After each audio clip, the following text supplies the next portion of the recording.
Dis donc, là, machin, là, l'abstentionniste. Euh, Juste un truc. Quand les chefs de la République que t'as laissé légitimement s'installer en décidant de fermer ta gueule, ils t'ordonnent de marcher au pas, ils t'ordonnent de bouffer merdouille, ou au moins ils t'ordonnent de casquer. T'appliques, puis tu verrouilles. Ben ouais, tu te rappelles pas? Quand t'as demandé si tu voulais d'eux, t'as fermé ta gueule. Alors, le droit de te faire casquer, ben, t'as rien dit quand ils l'ont pris. Et ils le savent bien d'ailleurs que tu diras rien. Alors ils continuent encore. Ils n'ont pas de raison de s'arrêter. Tu dis rien quand on vient te demander. Au fait, d'ailleurs, tu pourrais me dire en quoi c'est dangereux de voter? Non, parce que cette question, ça fait un moment que je la pose aux abstentionnistes. J'ai bien compris que des convictions, machin, ok. Mais j'arrive pas du tout à comprendre à quel moment ça met les gens en danger. J'aimerais bien avoir une réponse à cette question. Je l'ai pas aujourd'hui. Qu'est-ce qui se passe? Si vous vous approchez d'un bureau de vote, vous avez le cerveau qui va exploser, vous avez les membres qui vont tomber, vous allez avoir un troisième bras qui va vous pousser sur la tête. Enfin, qu'est-ce qui va se passer s'il y a un abstentionniste qui se rapproche d'un putain de bureau de vote? C'est comme l'antimatière, le plus, le moins, les champs électromagnétiques. Enfin, qu'est-ce qu'il y a? Non, parce que toi, tu as cet état d'esprit, mais tu vois, moi, par exemple, moi, j'ai été dans la rue pour toi. J'ai été milité pour toi. Je me suis exposé pour toi. Je risque la justice. Ah oui, je risque la justice quand on fait des déclarations comme les miennes. Si tu veux, il y a qu'à regarder tous les zinzins qui sont sur le web et qui mouillent un peu la chemise. À un moment donné, ils sont tous retrouvés emmerdés par la justice. T'es arrivé à Mika des RP 2.0, t'es arrivé à Lixator, t'es arrivé à Thierry Paul Valette, t'es arrivé à Arnaud Gilbert Barbet, c'est arrivé à Jean Fifi, Jean-Mi Delahaye, pardon, que je salue au passage aussi, et puis tous les autres, parce que j'en oublie certainement. Je veux dire, entre Sylvain Baron d'un côté, Batave de l'autre, enfin, tous les gens qui prennent position. La preuve, c'est que même un mec comme Étienne Chouard se retrouve aujourd'hui convoqué au tribunal, tu vois. Tous ces gens-là, ils se sont mouillés pour toi. Professionnellement, je me suis cramé pour toi. Et toi, tu refuses catégoriquement d'aller essayer de mettre un petit bout de papier dans une boîte pour moi. Alors, pas voter pour moi, hein. Là, je fais une petite parenthèse pour les blancs qui il dit qu'il faut qu'on vote pour lui. Non, non, c'est pas ça du tout. Mais en termes d'abstentionnisme, comme on part assez de loin, il faut vraiment être très très précis. Non, non, je suis en train de me dire il faut aller voter pour moi, il faut aller voter pour machin, pour Tartampion. Non, il faut aller voter surtout pour qui tu veux. Et il faut aller voter essentiellement pour qui tu veux pas. Par exemple, t'as l'opportunité de voter blanc. Alors là, t'es en train de te dire, ouais, mais Coluche, il a dit voter, ça sert à rien. Oui. Alors Coluche, il a déclaré ça avant que le vote blanc soit comptabilisé. Coluche était quelqu'un de très intelligent, très pertinent, et s'il avait eu cette information, je suis absolument convaincu qu'il n'aurait pas fait la même déclaration, ce qui était loin d'être con, Coluche. Par contre, les pseudo-beurreurs de tartines historiens là, qui s'amusent à dégainer des citations Facebook sans prendre 15 secondes pour faire deux vérifs, Coluche, il a dit ça avant la prise en compte des votes blancs. Alors, la prise en compte des votes blancs, ah non, les votes blancs, ils sont pas comptabilisés. Non, non, ils sont pas comptabilisés. Non, non, c'est pas avec les votes blancs qu'on met quelqu'un au pouvoir. Ça, on a bien compris. Par contre, ils sont pris en compte dans les résultats. Ils sont pris en compte. Donc, les votes blancs, si tu veux, ça signifie une chose, c'est que si jamais un jour le miracle s'accomplit et qu'à n'importe quelle élection, on a 60% de votes blancs, ça veut dire qu'il y aura un type qui aura été élu avec 40% des voix, qu'il y aura 60% des votants qui auront été s'exprimer en disant, le type que vous nous avez présenté là, on n'en veut pas. Donc, on vote blanc. Voilà. Alors, il sera élu quand même, hein. Il sera élu quand même. C'est le principe du truc, hein, c'est la majorité. C'est comme ça. Sauf que exercer un mandat tout en sachant pertinemment qu'il y a une majorité de votants qui ne veut pas de ta présence, ça risque d'être un peu compliqué. Et en plus, d'un point de vue médiatique, on ne peut pas l'ignorer. Allez vérifier. Allez voir tous les scrutins, les 40 années qui viennent de passer. Là, 40 ans, c'est long, c'est pas 5 minutes, hein. Moi, je vous demande de me sortir le scrutin où il y a eu un vote blanc majoritaire. majoritaire, un truc écrasant, tu vois. 97% des électeurs qui vont voter, et sur 97% des électeurs qui vont voter, il y en a les 3/4 qui ont voté blanc. C'était quand ça? Bah, vous me donnez le lieu, la date, l'endroit et tout, machin truc, et je retourne dans mon trou en disant, oulala, oui, non, effectivement, ça a été tenté en 87, ça n'a pas marché, il faut faire autre chose. Ok, très bien. Je l'ai pas vu, cette info-là. Je l'ai pas vu, cette donnée-là. Donc, tu vois, toi, l'abstentionniste, t'as pas voulu aller mettre un tout petit bout de papier dans une urne pour essayer. Pour essayer de faire comprendre aux gens que le vote, c'est pas la lutte, c'est pas la solution à tout, c'est un moyen de lutte. C'est un outil supplémentaire. C'est un élément supplémentaire qui va avec le militantisme, l'autonomie, les actions, tout ce que tu vois bien. C'est un truc de plus. Je veux dire, si tu pourris la vie d'un gouvernement dans la rue, si tu pourris la vie d'un gouvernement au quotidien, et que de surcroît, quand dans les règles du jeu de ce pays, le gouvernement se tourne vers toi en disant bon, alors vous voulez qui? Et qu'à ce moment-là, tu lui réponds je veux personne, il ne peut pas l'ignorer ça. Le gouvernement, il peut être de mauvaise foi. Il peut faire semblant d'accuser que ce soit les gilets jaunes, les bonnets rouges, les slips verts, les foulards bleus, tout ce que tu feras bien, d'antisémitisme, de violence, les condamner à tour de bras, machin truc. Mais il peut pas mettre en prison les gens qui ont voté. Enfin, je sais pas, ou alors il y a eu un exemple. Mais alors, le 17 juin 83, il y a Marcel Mouchin-Boeuf qui a voté à Trifouilly-les-Bains, il a fait 48 heures de garde à vue. Où est-ce qu'elle est, cette info-là? J'ai pas vu. Vous voyez, elle me tient tellement à cœur cette vidéo, je la fais même pas en live. Je la fais même pas en live. J'ai pas envie de me taper des commentaires parce qu'à un moment donné, il faut laisser les gens en fait s'exprimer de A à Z. Il faut prendre toutes les données du problème, prendre toutes les infos, puis après vous me donnez un avis. Si vraiment derrière tout ça, vous continuez de me dire non, non, j'ai jamais voté. Bon, vous n'avez pas de couilles, les gars. Attends, tu vas pas mettre un petit bout de papier dans une heure. C'est anonyme en plus, c'est formidable. Non, parce qu'on a l'impression que les abstentionnistes, ils vont sortir du bureau de vote, tu sais, pas avec un star au milieu du front, là-bas. Il a voté, c'est un traître. Non, non, il n'y a rien d'écrit nulle part. Hein. Tu peux même à la limite mettre un truc sur ta tête, un foulard, une cagoule, un slip, ce que tu veux. Hein. Tu dis, non, c'est pas moi, hop, tu montes le truc, mets ta carte d'identité, va voter, mets le truc dans l'urne, vote pour un type, vote pour personne, vote blanc, vote ce que tu veux. Hein, vote, parce que t'as pas compris ça, par contre. T'as vraiment beaucoup, beaucoup de mal. T'es persuadé que quand je te dis de voter, il faut que t'aies cautionné un parti politique. T'es au parti, il n'y a pas de parti ici. T'as pas compris ou quoi? M'en fous, moi, des partis politiques. Quoi. Moi, ce qui m'intéresse, c'est le type qui vient se présenter, qui dit, voilà, je vais faire ça, qui derrière le fait. C'est ça qui est intéressant. Et comme ça fait un bon moment, si tu veux, qu'il y a des tactiques qui disent, ouais, tiens, quand je serai élu, je vais faire ça.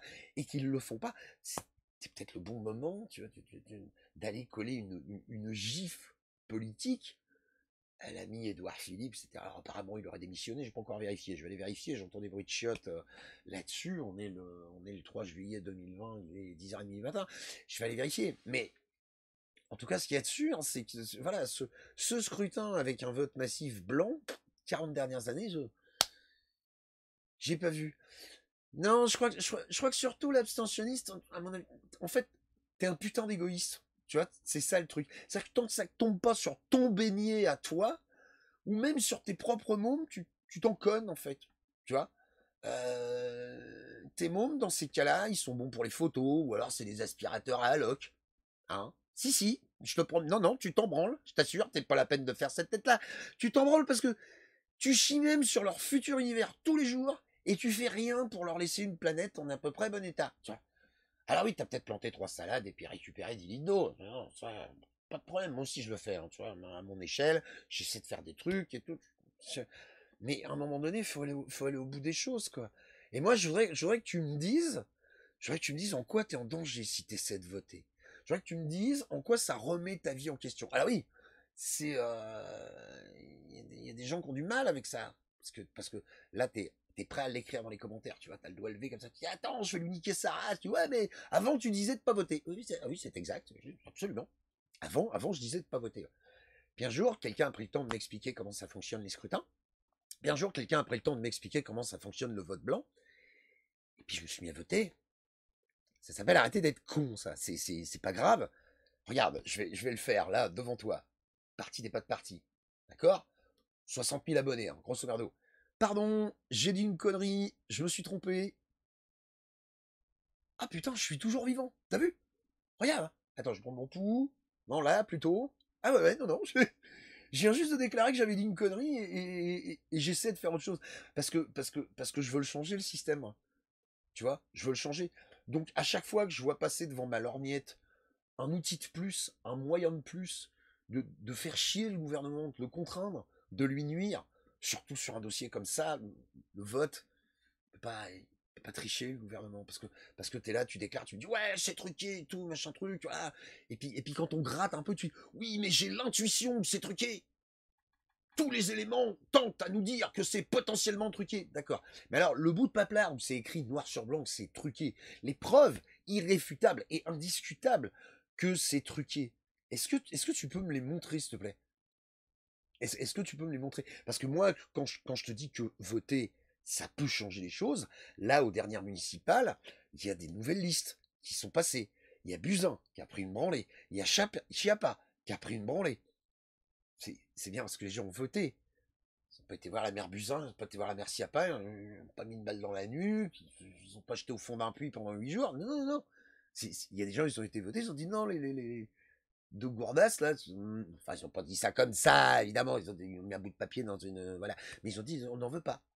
On n'en veut pas et on les laissera pas passer. On n'en veut pas. On n'en veut plus. On veut plus les entendre. Voilà. Mère Schiappa, ça fait combien de temps qu'elle nous fait chier? À chaque fois qu'elle se fait une entorse au clitoris, c'est 10 pages dans les journaux.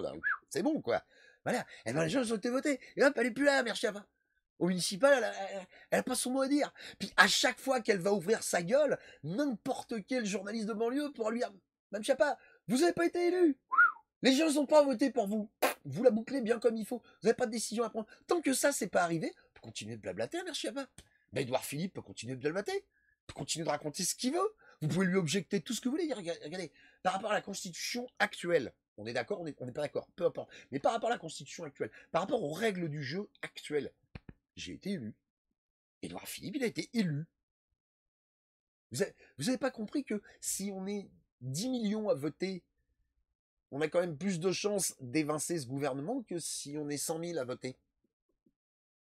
Non, parce que c'est 10 mecs qui vont décider pour la majorité. Vous n'avez pas compris ça. Et puis, définitivement, qu'est-ce que vous risquez, quoi? Qu'est-ce que vous risquez? Je veux comprendre ça. Il y a des abstentionnistes qui vont dans les manifestations, les abstentionnistes qui font partie des anarchos, et les abstentionnistes qui sont des purs et durs, qui n'hésitent pas à aller au carton et tout. Et j'ai du respect pour ça, moi. Quand ils le font, je vais pas leur dire ouais non, faut pas et tout. Ah, manifestation, c'est une forme de lutte. Gueuler dans la rue, c'est une forme de lutte. Militer, c'est une forme de lutte. Placarder, des affiches, machin truc, assemblée générale, discuter avec les gens, c'est une forme de lutte. Changer sa consommation, c'est une forme de lutte. L'autonomie, c'est une forme de lutte. Il y a des tas de formes de lutte. Mais comment voulez-vous que ça avance si on respecte pas un peu la lutte de l'autre? Si on va pas lui donner un coup de main, si on ne sait pas être tous un peu solidaires. Moi, quand on m'a dit qu'il faut mettre un gilet jaune, puis il faut aller sur les ronds-points, parce que vous allez voir, ça va chier, je reprends les termes de l'ami Mike Rambeau, que je souligne au passage, euh, qui a déclaré à plusieurs reprises, putain, quand les gilets jaunes, ça démarrait, on était tous ensemble, on était dehors, on se tenait avant, et tout, machin truc, on avait rien à foutre de savoir qui était qui. Vous avez vu où on en est aujourd'hui? Eh, mais machin, il a détourné truc. Alors l'autre, il a vendu des pins. Moi, j'ai vendu des t-shirts. Donc là, tous ces escrocs. Dans un pays où il y a 100 milliards d'euros d'évasion fiscale tous les ans. 100 milliards d'euros. Je pense que la problématique, en fait, c'est qu'il y a des gens qui ont très vite le mal des grands chiffres. Dès lors qu'il y a plus de 7 ou 8 zéros, ils sont perdus. Ouais. Par contre, si Jérôme Rodriguez, il vend des pins, faut lui péter la gueule. Les pins, le pauvre, il était plombier. Vous mettez à sa place 2 minutes. Jérôme ou un autre, hein, peu importe, hein, je veux dire, notamment des brochettes, mais j'en soutiens pas plus un que les autres. Donc tu vois, toi l'abstentionniste, tu t'en branles de l'avenir de tes enfants en fait. T'essaies pas. T'essaies pas. J'espère qu'un jour ton gamin il aura suffisamment d'aplomb pour dire mais quand il y avait moyen de voter pour les jeux, pourquoi t'as pas voté? Ouais, je suis abstentionniste, j'ai des principes. Ouais, ok, d'accord, mais enfin, qu'est-ce que ça t'a coûté? Dimanche après-midi, 1 heure, tu fais ta carte d'identité, tu mets un bout de papier dans l'urne, puis tu t'arraches. T'as essayé au moins? Non, t'as même pas essayé. T'es là en train d'essayer de me faire la leçon sur le changement de système. T'as même pas essayé. Et ça t'aurait rien coûté. Ça t'aurait pas mis en danger. Ça n'aurait pas mis tes proches en danger. Ça n'aurait pas mis ton avenir professionnel en danger. Ça n'aurait pas mis tes convictions en danger. Bon, voilà. Moi, le vote, j'y crois pas. Mais puisque vous le dites, essayons. On verra bien. Je veux dire, moi, je faisais partie des gens qui étaient absolument convaincus qu'à l'issue du confinement, il fallait rester à la baraque en disant au gouvernement non, non, non, non, non, non, non, non. Tant que vous n'êtes pas barré, on ne bougera pas. Bon, bah, il faut pas rêver. Euh, les gens sont pas prêts pour ça. Ils sont pas prêts. Ils sont pas prêts. L'humanité, elle a 2,8 millions d'années d'existence depuis le premier type qui s'est dressé sur ses jambes pour pouvoir pisser debout. En 2,8 millions d'années, tout ce qu'elle a réussi à comprendre, l'humanité, c'est qu'elle fait caca dans son eau potable. Société évoluée. L'Homo erectus vulgaris simplum, quand il y en avait un qui était en train de boire dans la rivière, il n'y en avait pas un qui était assez con pour aller 2 mètres en amont pour chier dans la flotte. L'autre en dessous, quand il boit, enfin, je ne fais pas un dessin, peut-être à table, mais nous, non. Nous, on est une société évoluée et on va chier dans nos verres. Qu'est-ce que t'espères d'une société comme celle-là? Sans déconner. Une société qui sait exactement ce qu'elle doit faire pour tout changer, mais juste... non, elle le fait pas. Donc écoute, l'abstentionnisme, c'est tes choix. Ok. Viens pas me faire la leçon, par contre, s'il te plaît. Moi, j'essaie. Moi, j'y crois. Moi, je dis que ça peut le faire. Moi, je dis que ça coûte rien. Alors, quand je le fais, t'es gentil, lâche-moi la grappe. Lâche-moi la grappe, parce que si tu viens derrière pour me dire elle a eu, c'est toujours les mêmes, machin truc, et que t'y es pas allé, ferme ta gueule. Moi, je veux bien que tu tires des conclusions des débats à partir du moment où t'as participé au débat. T'as ta place. T'es pas exclu. T'as ta place. À partir du moment où t'as une carte nationale d'identité, tu cautionnes le système. À partir du moment où tu paies des impôts, tu cautionnes le système. À partir du moment où tu paies des taxes, à partir du moment où tu paies ton carburant, à partir du moment où tu appliques toutes les règles liberticides de cette république à la con, tu cautionnes le système. Et quand on te donne l'opportunité de le changer, tu dis non, moi j'y vais pas. Tu te fous de la gueule du monde. Vraiment. Tout ça pour 2 heures de ton temps, une fois tous les... Je connais pas les fréquences des scrutins entre les législatives, les municipales et les présidentielles. Mais grosso merdo, c'est 52 ans, etc., etc. C'est quand même pas beaucoup de ton temps entre nous. Voilà ce que j'avais envie de vous dire sur l'abstentionnisme. Vous allez certainement, sous cette vidéo, déblatérer des tonnes et des tonnes de commentaires pour essayer de me faire avaler que ça changera rien. Un imbécile qui marche, il va toujours plus loin qu'un intellectuel qui reste assis.